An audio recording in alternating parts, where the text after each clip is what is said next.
Mesdames et messieurs de la presse, bonsoir.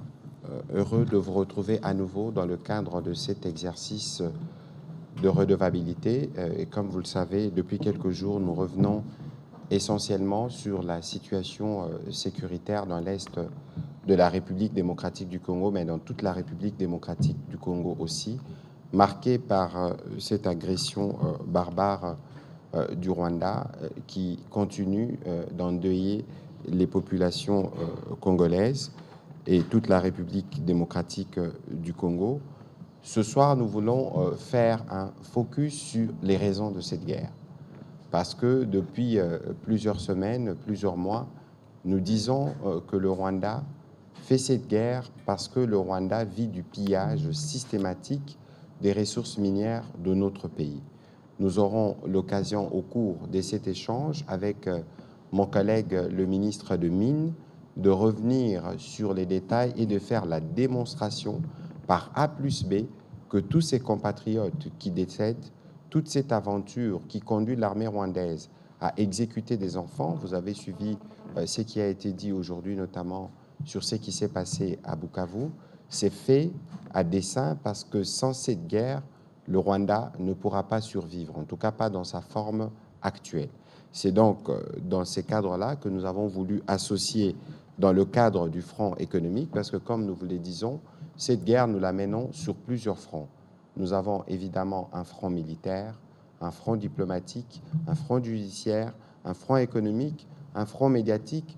On a rajouté front spirituel, d'autres parlent de front scientifique. Nous irons sur tous les fronts pour ce qui concerne notre pays et pour que nous puissions nous assurer que la combinaison des efforts qui sont faits sur ces différents fronts nous permettent de retrouver la paix et la sérénité dans chaque coin de la République démocratique du Congo.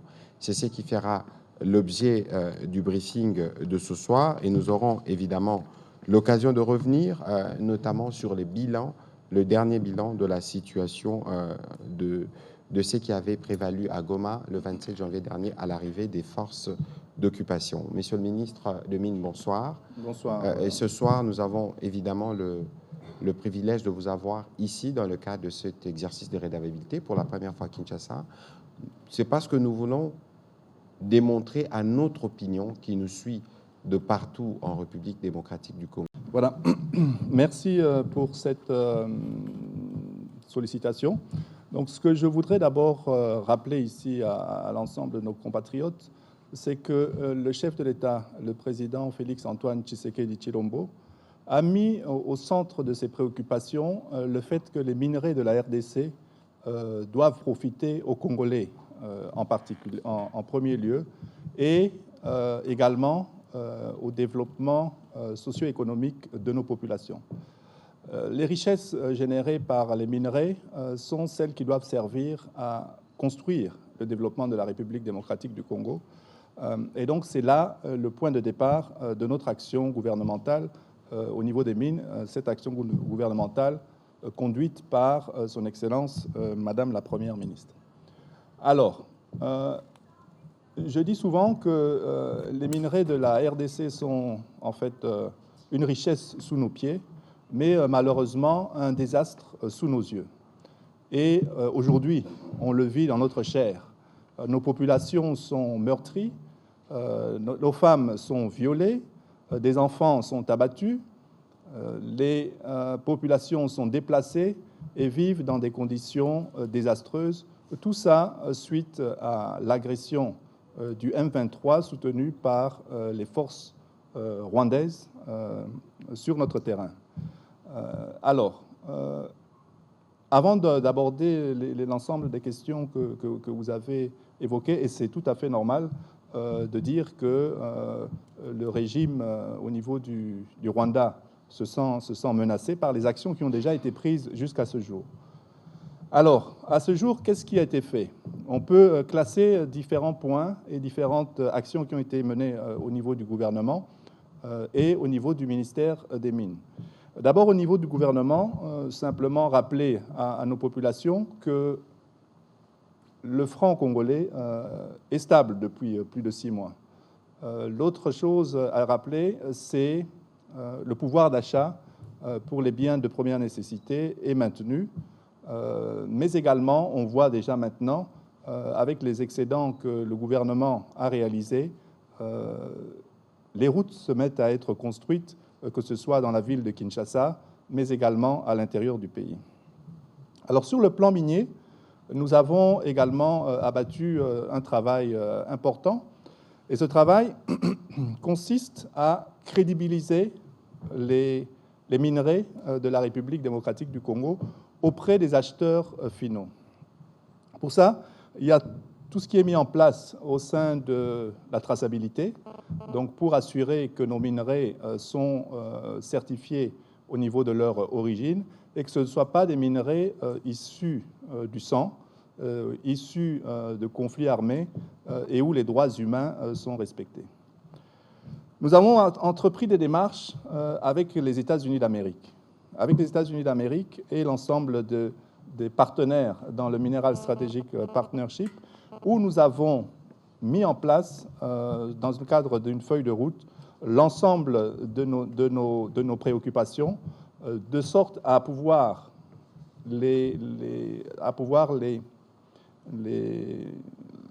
adresser et faire en sorte que nos minerais puissent être acceptés au niveau des États-Unis, par exemple dans ce cadre du MSP, donc le Mineral Strategic Partnership. Au niveau de l'Union européenne, il y a 2 ans, la République démocratique du Congo avait signé un mémorandum d'entente pour l'approvisionnement des minerais critiques auprès de l'Union européenne. Et en décembre dernier, la République démocratique du Congo a présenté, et ça a été validé au sein de l'Union européenne, sa feuille de route pour assurer l'approvisionnement de ces minerais à ces marchés occidentaux. Alors, pourquoi on fait tout ça? C'est simplement pour que nous puissions montrer l'importance de pouvoir acheter directement ces minerais auprès de la République démocratique du Congo, plutôt que d'aller au travers d'un proxy, et ce proxy ici, en l'occurrence, est le Rwanda. Donc, nous mettons en place tout ce qui est nécessaire pour assurer ce qu'on appelle une diligence raisonnable, pour nous assurer que les minerais que nous exportons soient des minerais qui ne soient pas issus de conflits et qui respectent les droits humains et une exploitation responsable et durable. Autre chose que nous avons entreprise, c'est au niveau de la ceinture aurifère au niveau de l'Est de notre pays, c'est que nous avons déployé 100% congolais l'entreprise DRC Gold Trading, l'ancienne Primera Gold en fait, qui aujourd'hui appartient à 100% à la République démocratique du Congo et qui a effectué son déploiement depuis Bukavu, Kalemi, Buta, pour nous assurer que nous captons cet or et que cet or ne soit plus exporté de manière illégale vers les pays voisins et notamment le Rwanda. Donc, une fois que l'on a dit tout ça, ces mesures qui sont en train d'être prises ci et là sont des mesures qui, pour nous, en tant que République démocratique du Congo, nous assurent de pouvoir profiter de ces richesses pour le développement de notre pays. Mais en face de nous, nous avons une économie qui dépend en grande partie de ce pillage et en grande partie de ce vol des ressources. Les mesures qui sont en train d'être mises, et vous imaginez bien, Monsieur le ministre, que si les acheteurs finaux se détournent du receleur qui est le Rwanda, ils n'ont plus aucune raison d'être. Et en fait, les revenus qui sont utilisés et qui peuvent être générés pour l'économie rwandaise n'arrivent plus dans ce pays. Et à ce moment-là, la République démocratique du Congo devient une menace pour ce pays voisin. Et ici, il est important de se poser la question, pourquoi cela se passe aujourd'hui, maintenant? Et avec les éléments que je viens de vous étayer, vous voyez que la République démocratique du Congo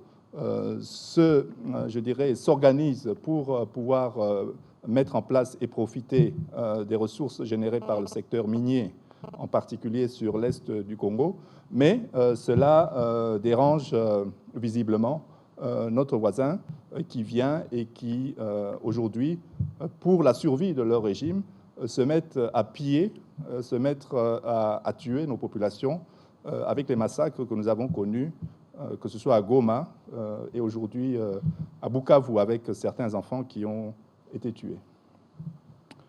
Je voudrais clarifier un peu ce système par rapport au circuit, en fait, au circuit d'approvisionnement. Pour que ça soit bien illustré, je voudrais montrer quelques éléments ici. Par exemple, sur le coltan de Rubaya.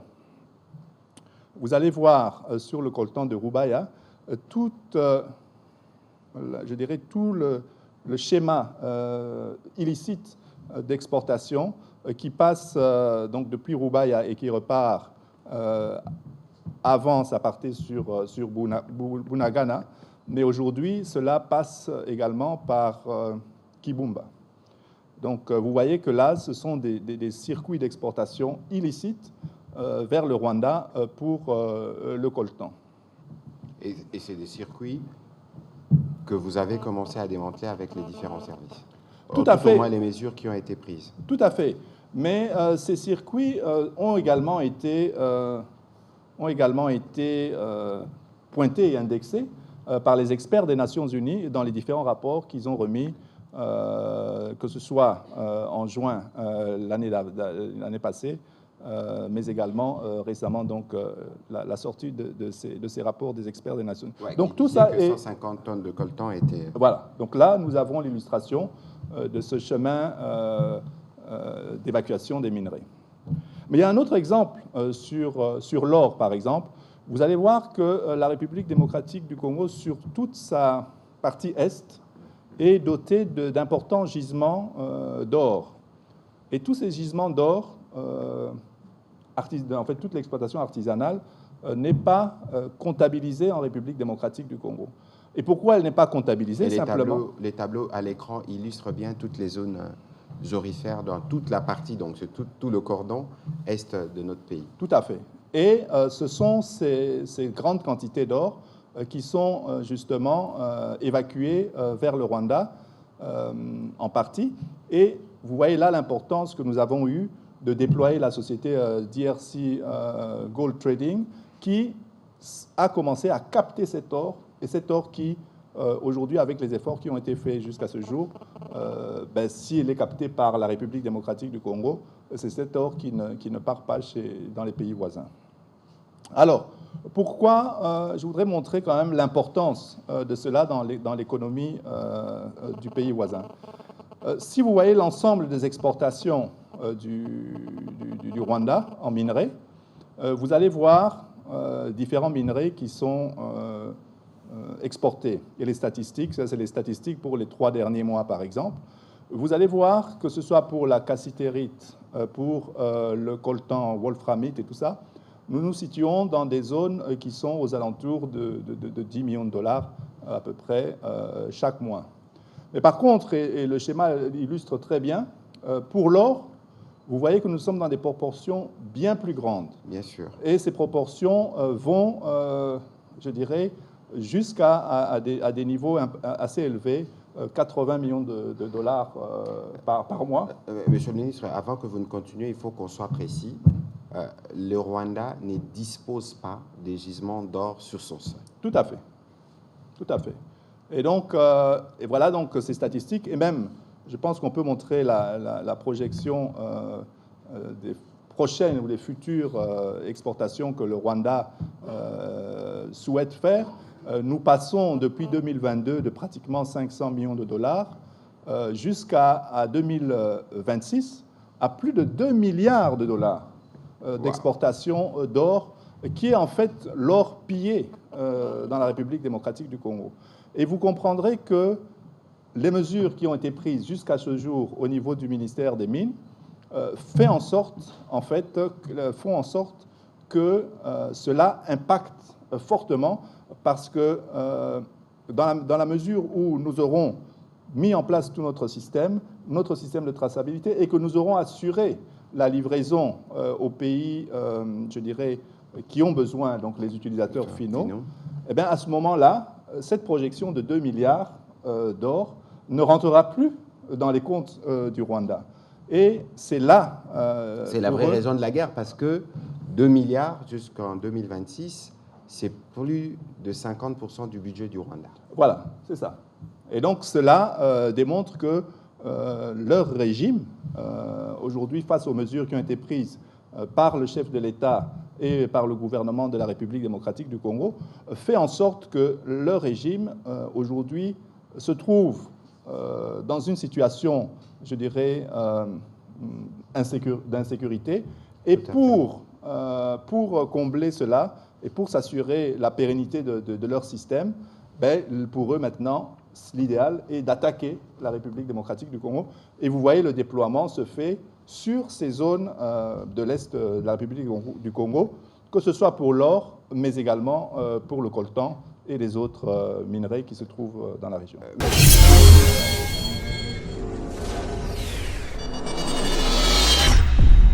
Pourquoi nous vous disons et nous répétons qu'il faut faire attention au poison rwandais?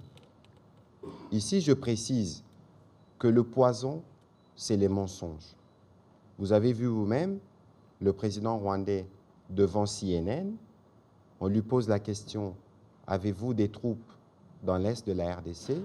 Il a répondu non. Et le monde entier a compris que c'était les premiers menteurs. Parce que c'est l'empire du mensonge. Première chose.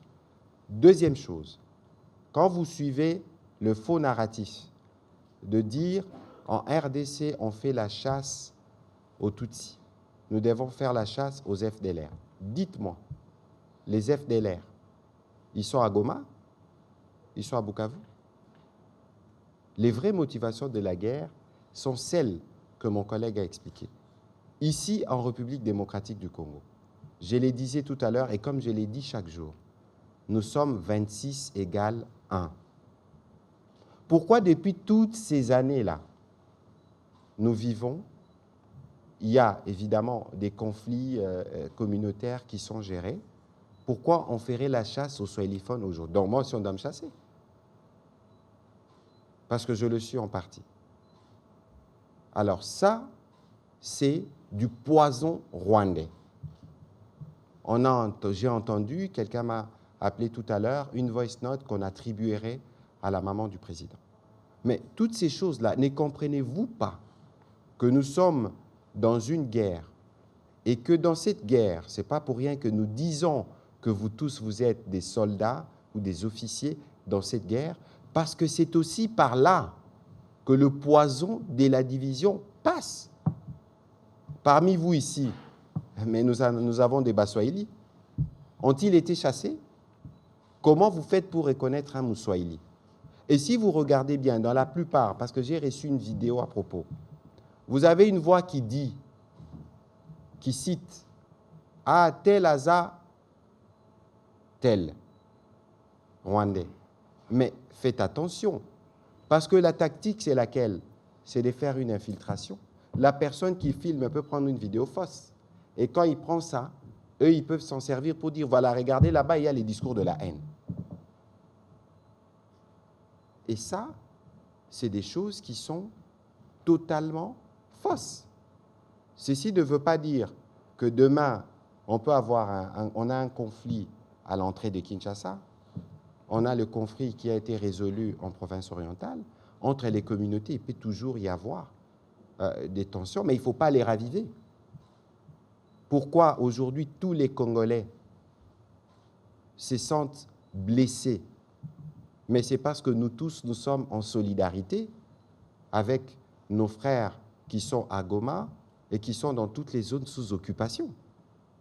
Et donc il faut faire attention, parce que lorsqu'on veut nous conduire, et j'ai vu d'ailleurs un brûlot dans ces sens, des gens qui tiennent à tout prix à raviver ces démons de la division. Alors, nous les Congolais, on va se diviser au profit du Rwandais qui nous pille et qui nous tue, suivant la démonstration qui a été faite ici. Donc, il y a de la place pour les discernements. tous ceux qui sont morts à Goma, plus de 3000, et d'ailleurs, je vous donnerai les chiffres, il y a 5000 corps qui ont déjà été enterrés. Donc, les bilans, d'après les derniers chiffres reçus du ministère de la Santé, nous allons dépasser les 8000 morts. Au-delà des intimidations, parce que les agents qui sont ici, nous vous parlons des chiffres, des structures, des santé.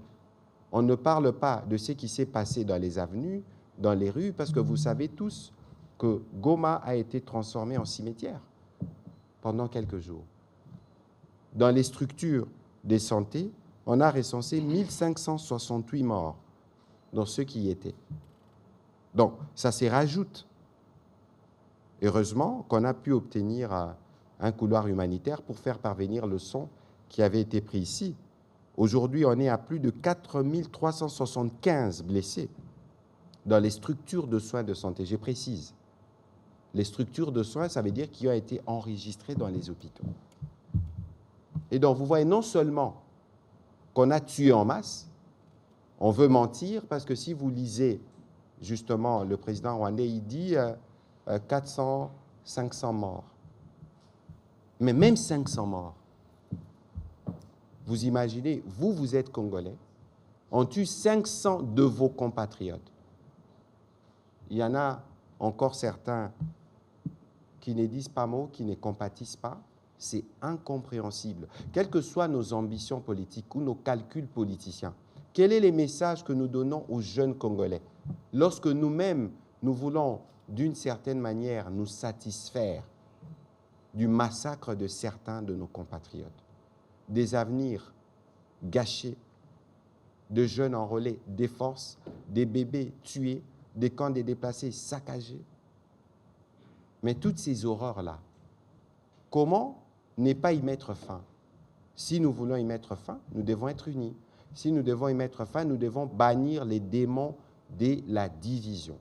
Et chaque fois que vous êtes témoin d'un cas de stigmatisation pour des raisons, des faciès ou pour des raisons n'importe laquelle, prévenez-nous, prévenez la police. Tous ceux qui les font les jeux de l'ennemi et on va les arrêter. Alors, vous avez soulevé une autre question qui relevait de la rumeur.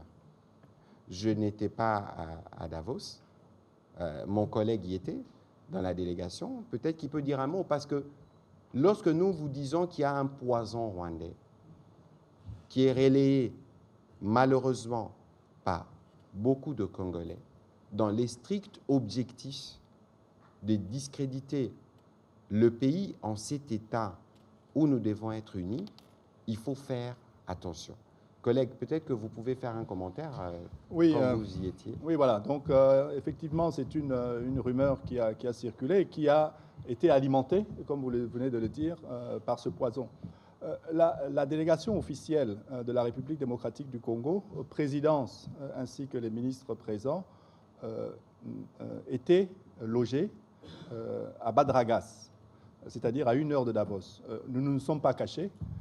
Aujourd'hui, cette rumeur dit que la délégation de la République démocratique du Congo était logée à l'hôtel Kelenov, je pense que c'était ça. Nous ne sommes pas cachés, nous étions à Badragas. Donc déjà, c'est un premier point, on va dire, de discrédit.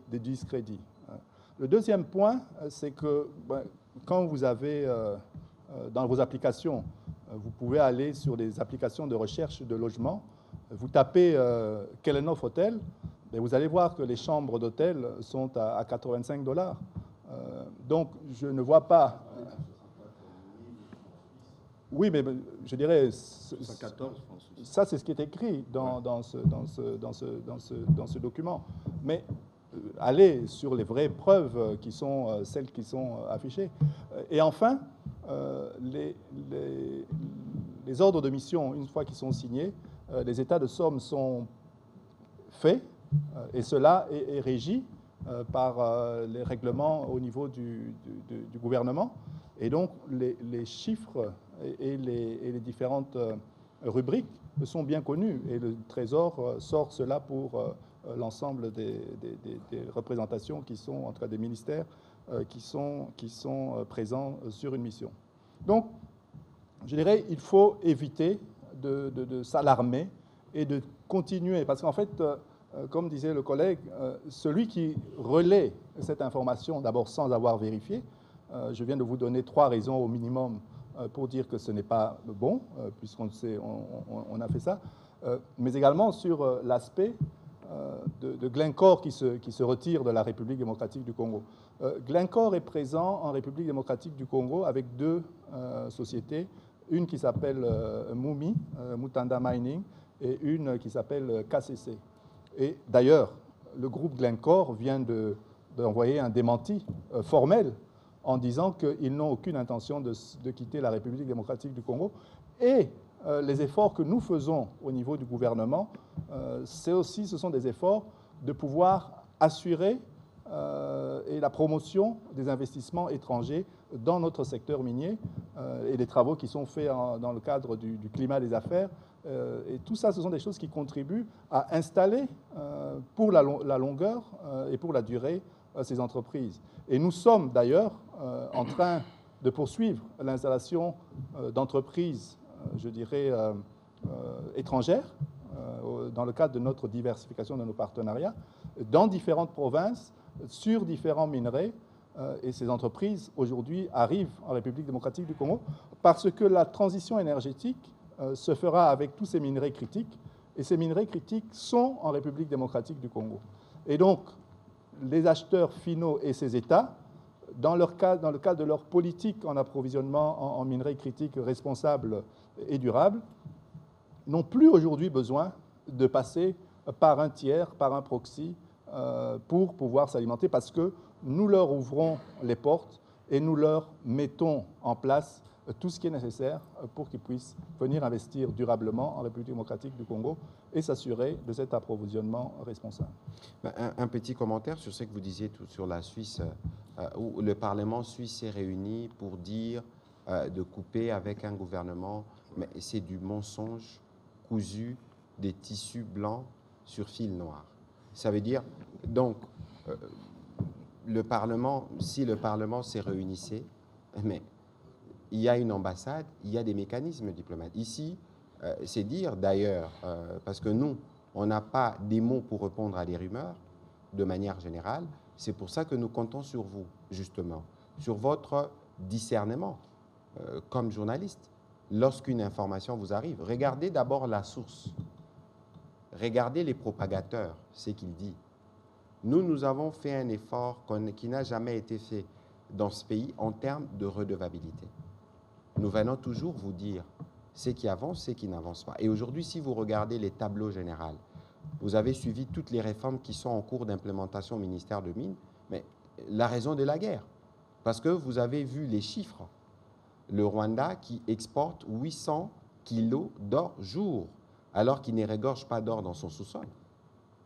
Ils ont construit une raffinerie comptant sur l'or volé en République démocratique du Congo et pillé. Et comment voulez-vous que le président de la République ne s'élève pas pour dire non à cela? Comment voulez-vous que les Congolais ne s'élèvent pas tous pour dire non à cela? Et surtout qu'en prime, on tue nos compatriotes. Donc il y a un besoin pour nous tous de prendre conscience et de la nécessité pour nous de travailler pour que ceci s'arrête. Alors, sur l'autre dimension de votre question, évidemment, il y a eu la réunion de Genève, il y a les processus, les procédures au niveau du Commissariat des Nations Unies pour les droits de l'homme. Je crois que les moments venus, les dispositifs se mettront en place. Mais ce que je sais, c'est que j'ai participé à la réunion entre le président de la République et les procureurs de la Cour pénale internationale. Il y a une détermination claire à poursuivre, parce que ce sont les Rwandais qui nous agressent, même s'ils n'ont pas ratifié je pense, le protocole, les statuts de Rome, mais il y a des Congolais qui sont complices. Le temps de la justice va arriver. Et on a vu les types de crimes. Crimes de guerre, crimes contre l'humanité, attaques casque bleu, attaques en des déplacés, attaques de civils. Il y en a beaucoup, la liste des crimes. Il y aura beaucoup de clients pour la CPI, au terme de tout ceci. Et ceci va arriver parce que c'est une justice qui se mettra en place à la fois au niveau interne, à la fois au niveau international, quels que soient les cas de figure. On ne peut pas imaginer que plus de 5000 compatriotes soient morts dans des conditions effroyables. On ne peut pas imaginer que des compatriotes sont assassinés parce qu'ils font des chansons. On ne peut pas imaginer que des enfants soient attaqués. Vous avez vu des scènes de torture. Tout ceci ne restera jamais impuni. Et aucun Congolais ne devrait les tolérer.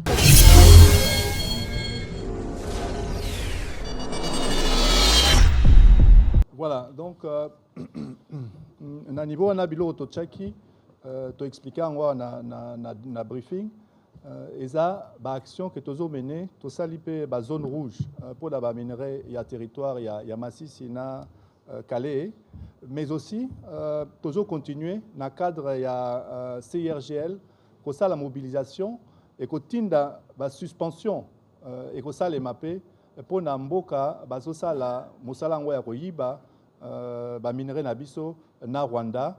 Donc yango nde tozo tia en place ba action wana pona et ça les malisusu te et pona batwana bazalaka na ba mitala na litalatala et ba yebaka ke non ngai nazo sala jeu ya ba Rwandais, jeu ya mutu azo bomba ba Congolais, jeu ya mutu azo violer ba basi, jeu ya mutu azo kende pe azo sala ba déplacer oyo nyonso ezokoma na mboka na biso.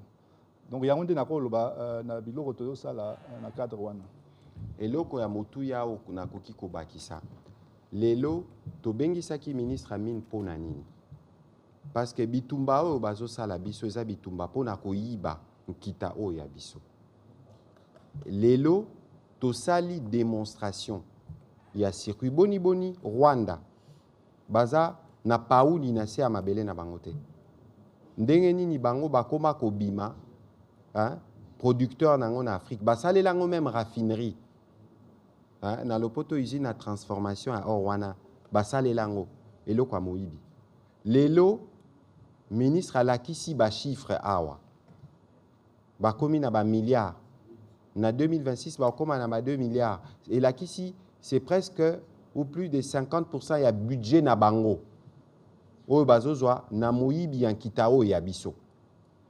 Yango nde bazosala biso bitumba. Mbongo wana baza koyiba eza mbongo ya biso nyonso 100 millions de Congolais. Parce que na mayele oyo président de la République achana mesa na musala oyo ndeko Kizito azosala wa na ndenge mama Sumino alandelaka ngo mikolo nyonso elakisi ke biso tozo boucher ba circuit nyonso oyo mbongo il faut zongela ba Congolais bimaka. Yango ayebisi bino abiso tosala DRC Gold Trading. Tosala oyo ya biso compagnie zalaka na kombo primaire ayobi na 2022 je crois ou 2021 to produisaka kaka 49 kilos ya or 49. Lelo na ba effort ya président de la République to leka 5 tonnes to koma na ba 5000 kilos. Donc multiplié fois 1000. Siko yo calculer kilo ya or ezalaka boni lelo 80 000 $ la tonne. 80 000 $ le kilo. 1 kilo 80 000 $. Siko bango na Rwanda na moyibi obayibaka na ba circuit bacha na Congo bazalaka na 800 kilos par jour. 800 kilos par jour. Siko sala 800 fois 80 000. Et puis sur combien? 640 millions ou 64 millions. Bon, ça la calcul. 64 millions par jour. Au bazo iba. Wan etali kaka or. Siko so koti na o etali ba coltan, ba wolframite, na ba ressources mususu, collègue atangia ba cassiterite. Yango bazo sala biso bitumba. Donc bozo iba biso, bozo boma biso et na kati wana ezape na ba congolais ba koti pe kopango. Mais to yebi ndenge kusula parce que zambala liboso te. Yango na bitumba o biso nyonso il faut to telema. Eza bitumba ya président Félix Antoine Tshisekedi te.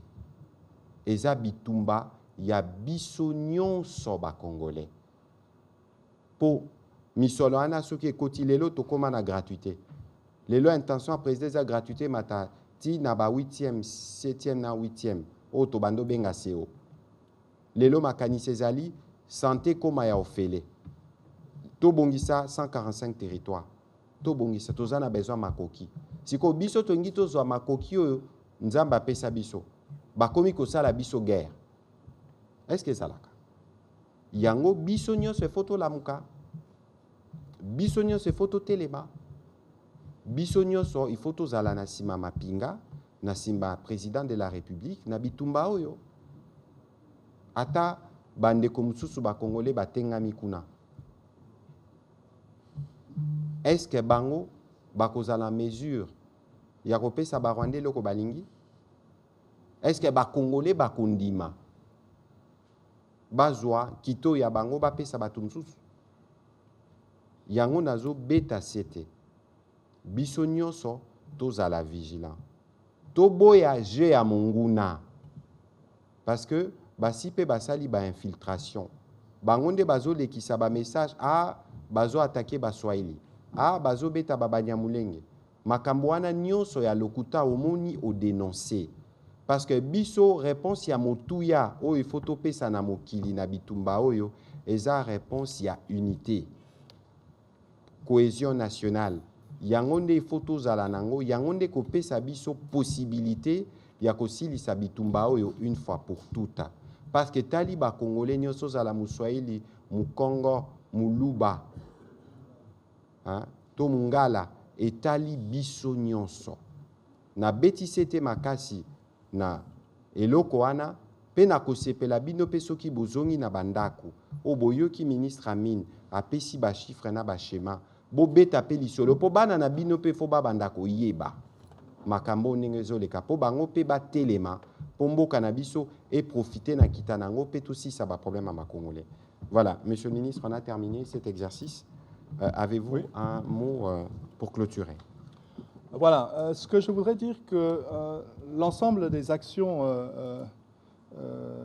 qui visent en fait à frapper nos adversaires, que ce soit sur le plan économique, sur le plan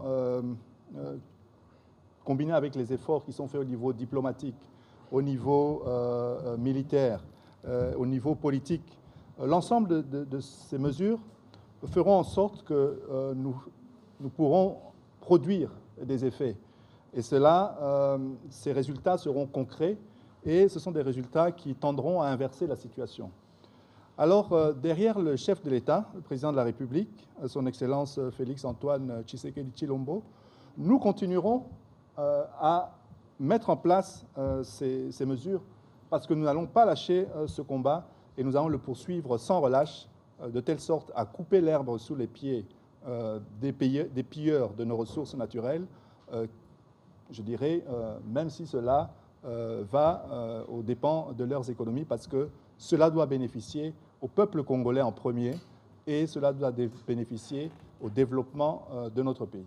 Voilà, merci beaucoup, Monsieur le Ministre. Nous ne manquerons pas de recourir à votre expertise sur cette question qui est un point central de la guerre que nous connaissons.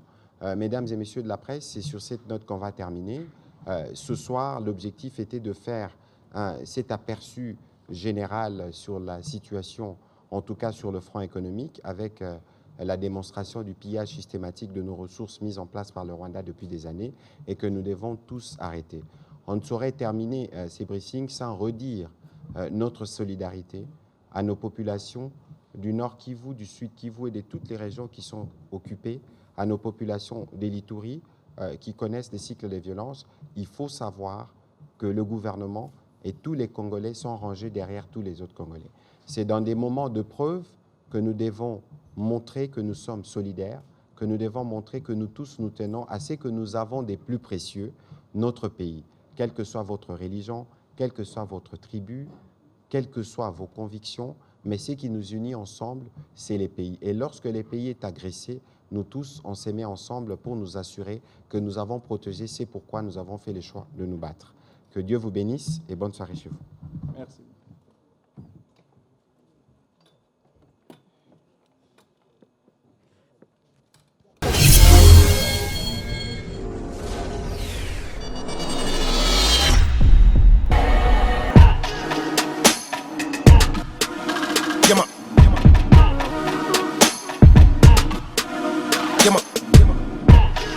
petit microbe sur ton bicross. Ce qu'on veut c'est devenir